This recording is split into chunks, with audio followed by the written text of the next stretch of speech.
Las variables en una investigación se consideran un acontecimiento, situación o característica individual que define a los conceptos.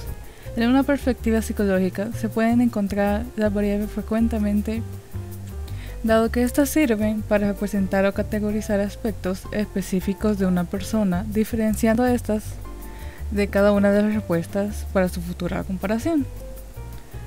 Estas se eligen a partir del objeto de estudio y el interés del observador. Asimismo, para la utilización de las variables se necesita un método para estudiarlas. De este dependerá que la variable se use de manera correcta y sea posible manipularla. Se necesita de variables que tengan un concepto adecuado al tema de estudio sin ser esta demasiado vaga, para que durante el desarrollo de la investigación se le pueda dar una definición operacional para comunicar la idea central.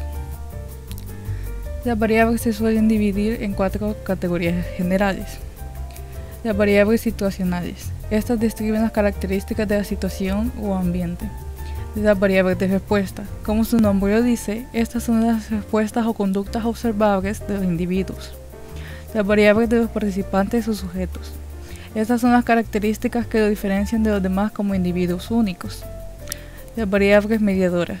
Esa es la respuesta dada por los procesos psíquicos del individuo ante una situación crítica. Las variables no son necesariamente independientes entre sí. La relación que se crea entre estas se puede categorizar y entre las más comunes tenemos la relación lineal positiva. Es cuando los valores o variables incrementan paralelamente. La relación lineal negativa. Al contrario, pero igual que la relación positiva, en este los valores o variables disminuyen paralelamente. La relación curvilínea. En esta, el cambio de los valores se define por ser opuesto en cada variable, cruzándose entre incrementos y decrementos. El último es cuando no hay una relación entre las variables. Esto significa que el cambio entre estas no tiene una relación, por lo que no pueden ser adjuntadas juntas. Así como se puede detectar la relación entre las variables, se tiene bien conocido que existen circunstancias o situaciones en que la comprensión de las variables examinadas será incierta, o solo será fundamentada por el azar, lo que es ciertamente evitado en las investigaciones para que no exista una varianza de error que refute lo anteriormente planteado en la investigación.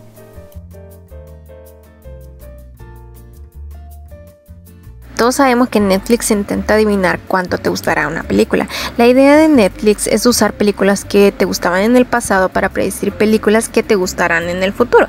En otras palabras, nuestra variable independiente son las películas existentes y nuestra variable dependiente son las películas futuras. Así que este es un estudio no experimental.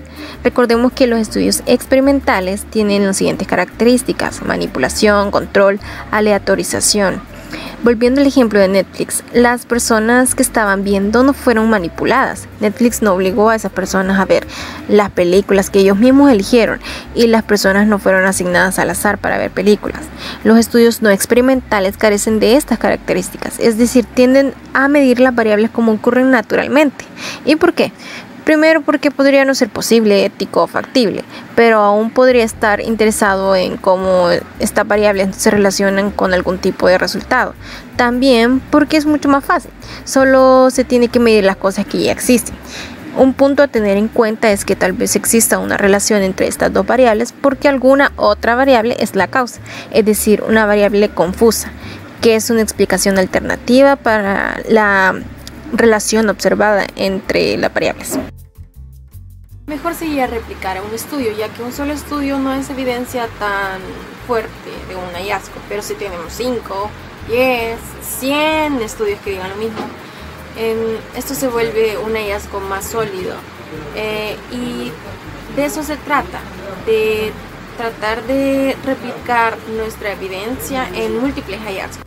El método experimental tiene estándares estrictos de control dentro del diseño de investigación y para establecer la validez pueden requerir muchos recursos y manos de obra. Además puede ser difícil justificar los resultados que se llevaron en un entorno artificial o demasiado controlado.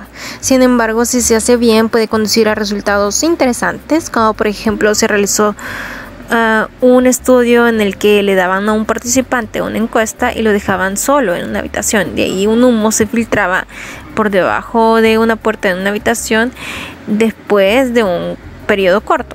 El estudio mostró que el participante en solitario fue mucho más rápido para informar sobre el humo que los participantes que tuvieron exactamente la misma experiencia pero que estaban en un grupo. Este estudio se llama el efecto espectador. ¿Qué método debo elegir? Esto dependerá de tu tema, de tus objetivos o de tus recursos disponibles.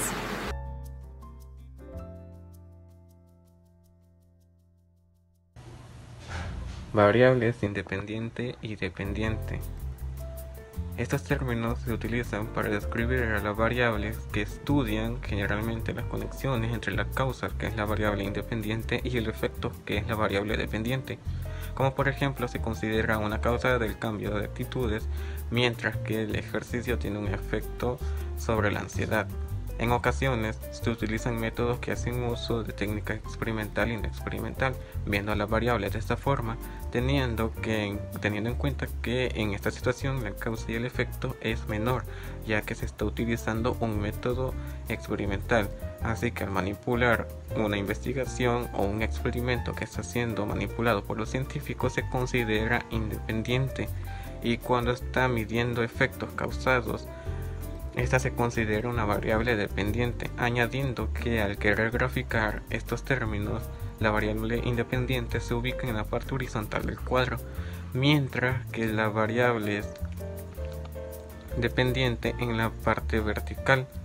En algunos casos siempre se utilizan estas dos variables, ya que hay ocasiones en donde solo se quieren estudiar diversas conductas y por otro lado solo se buscan las diversas formas de efectos en la conducta, mostrando que ambas investigaciones son muy importantes, teniendo en cuenta que se necesitan tres elementos, como lo son primeramente que debe de haber una precedencia temporal. Eso quiere decir que tiene que hacerse a un orden temporal. En segundo lugar, debe existir una covariación entre las dos variables, como se muestra en el método experimental.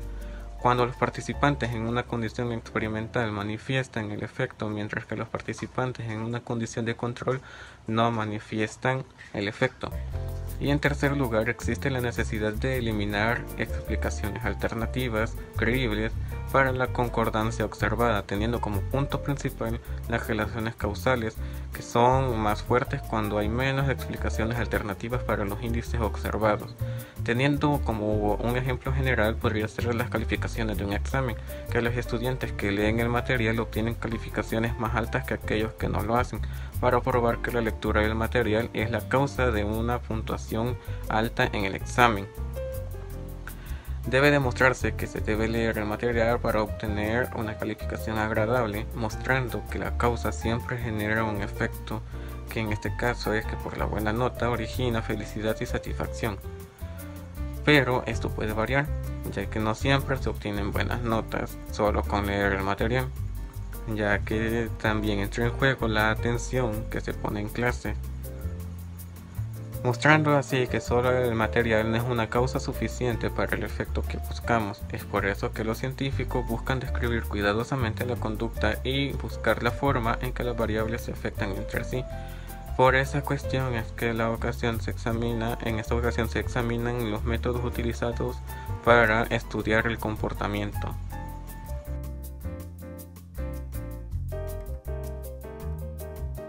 Continuando, explicaremos cómo se da la elección de un método en la investigación. Para recapitular, sabemos que dentro de la investigación existen dos métodos, el experimental y el no experimental. Sin embargo, para poder hacer una buena elección de método para nuestra investigación, es importante que tomemos en cuenta los siguientes aspectos. El primer aspecto que se debe tomar en cuenta con el fin de poder evitarlo es la artificialidad del experimento. Esto hace referencia a todas aquellas alteraciones que pueden impedir una respuesta adecuada de nuestra investigación o estudio, por lo que se debe hacer un procesamiento de interferencias relativamente ambiguas de causa y efecto. Eso quiere decir que hay que identificar todas aquellas variables que puedan interferir. Por ejemplo, si nosotros queremos estudiar el comportamiento de los estudiantes de X escuela y seleccionamos el método experimental, el control directo y la manipulación de este ambiente dentro de un laboratorio puede afectar el comportamiento de los estudiantes, siendo estos artificiales, es decir, que no van a presentar un comportamiento natural por la observación directa que están teniendo. En cambio, si elegimos el método no experimental y hacemos una observación dentro de su ambiente natural, el comportamiento por ende será natural.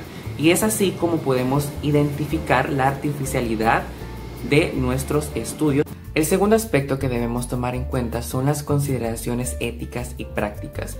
Es decir, que cuando seleccionemos nuestro método, este no tiene que interferir con el respeto, la autonomía, ni presentar maleficencias ni injusticias para nuestros sujetos de estudio. Por ejemplo, si nosotros quisiéramos estudiar los diferentes tipos de crianza y seleccionáramos el método experimental y por medio de la selección aleatoria estuviéramos intercalando a los padres con respecto a los infantes para ver cómo se presentan estas conductas de acuerdo a estas diferentes formas de aplicar la crianza, estaríamos afectando el desarrollo del infante, sus lazos afectivos y el desarrollo de su personalidad, por lo cual estaríamos presentando una maleficencia para nuestros sujetos de estudio.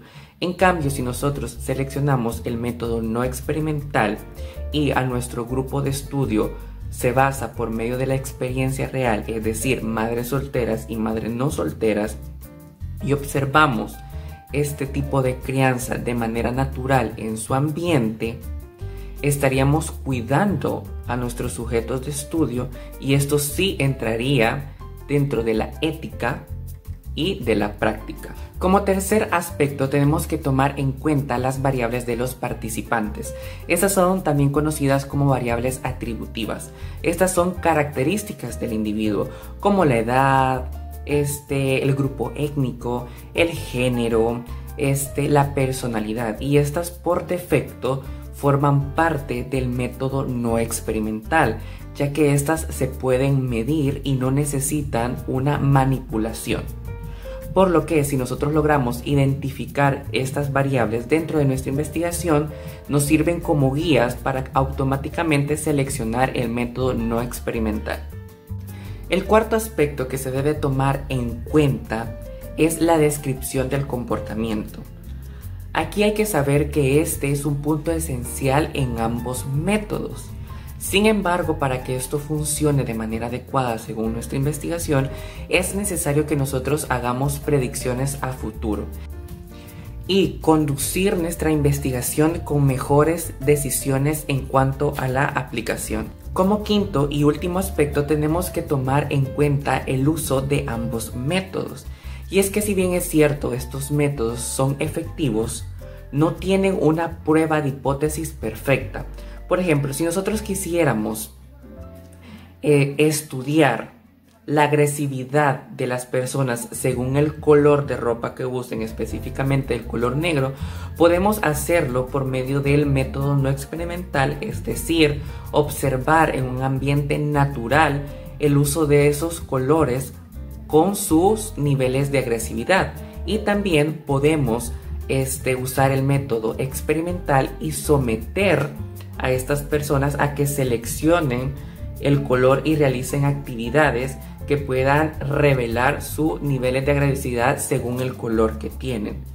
El uso de estos dos nos puede ayudar a que nuestras hipótesis sean comprobadas de una manera más efectivas, ya que hay dos métodos que nos están diciéndonos que tienen el mismo resultado.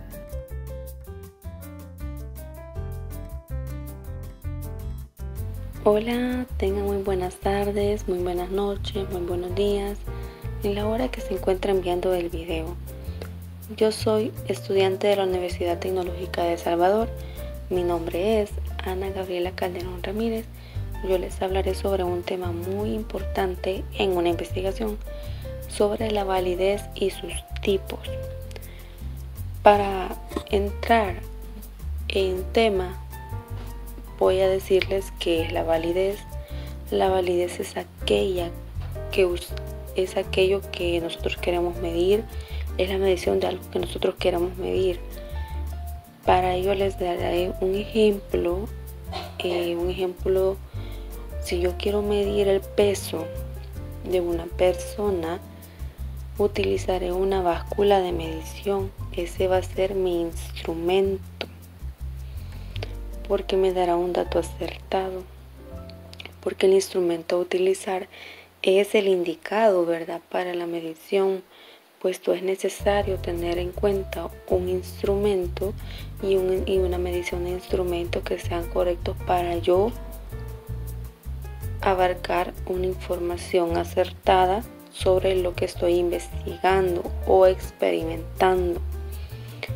Les hablaré sobre los 3 tipos de validez, que encontramos la validez de constructo. En la validez de constructo no existe una medición variable ni observable. En la investigación, pues es la principal entre la validez, es la principal a utilizar entre los tipos de validez. La medida de un constructo se obtiene al combinar los resultados de diversas medidas. Es importante señalar que la validez de constructo se realiza en base a la combinación de información acertada, primeramente, de contenido, o sea, de definición teórica, o sea, de información de lo que se va a experimentar, y de criterios, algunos de referencias que se busquen o que hayan sido ya experimentadas. En la validez de constructo es utilizada en las ciencias sociales, en la educación y en la psicología. Un ejemplo en práctica es una investigadora desea medir la autoestima, pero sabe que los 4 constructos, entre ellos vamos a decir 4 tipos de constructos, es el constructo de la autoestima, las habilidades sociales, la confianza, la autoevaluación. Esos son los tipos de 4 constructos para poder señalar la base que estamos investigando, que es la autoestima. Por lo que se relaciona la autoestima, en cierto punto se superponen, pues el objetivo final de este ejemplo es aislar la autoestima, puesto estamos conociendo los 4 constructos que relacionan a la autoestima. ¿Qué quiere decir? Que todos estos 4 constructos que hemos señalado son aquellos que en sí completan la autoestima, tanto en consecuencia que sea baja, que sea alta o que esté intermedia, ¿verdad? O hayan otras patologías existentes entre ellas. Les explicaré también la validez interna. Para que exista una validez, es importante señalar que primeramente debe de darse una validez interna para que se dé una validez externa. ¿Qué significa? Que primero esta validez interna tiene que ser valorizada para que exista una validez externa. O sea, tienen que ya tener su nivel de errores, pues tienen que ser lo menos o en sí no tiene que tener errores para que exista un tipo de validez. En la validez interna se conoce como la ausencia de sesgos, de errores, por lo que refleja relaciones verdaderas en la población de estudio sin distorsión de sesgos, lo que significa que son sin distinción de errores. La validez externa, como estábamos hablando, ¿verdad? De validez interna y validez externa, que son los otros dos tipos de validez. Pues la validez interna es el grado en que los resultados de un estudio son correctos para los sujetos estudiados. Pues entre ellos son bien complejos en sí, pero solo se estudia en sí una población en sí. En cambio, la validez externa es la capacidad de aquella que extrapola, que traslada los resultados de un estudio a una población diferente. O sea, no se basa solamente en una población, sino que se basa en otros tipos de poblaciones. Pues un ejemplo serían los resultados de un estudio. Podrían ser aplicados a otros pacientes mayores, más enfermos, más pobres. También podemos incluir la cultura, ¿verdad? No podemos decir de que va a dar el mismo resultado en una población de Estados Unidos de América, o sea, Estados Unidos o poblaciones existentes entre ellas, a decir que va a dar un mismo resultado en una población como Brasil o otra población como Pakistán. No podemos decir que es lo mismo resultado, ni siquiera por qué decirlo, porque en sí estamos estudiando diferentes individuos de diferentes culturas, de diferentes idiomas, de diferente lenguaje, entonaciones, familia, economía. Todo eso son factores influyentes y por lo tal cambia el resultado en las investigaciones. Esto ha sido todo, muchas gracias.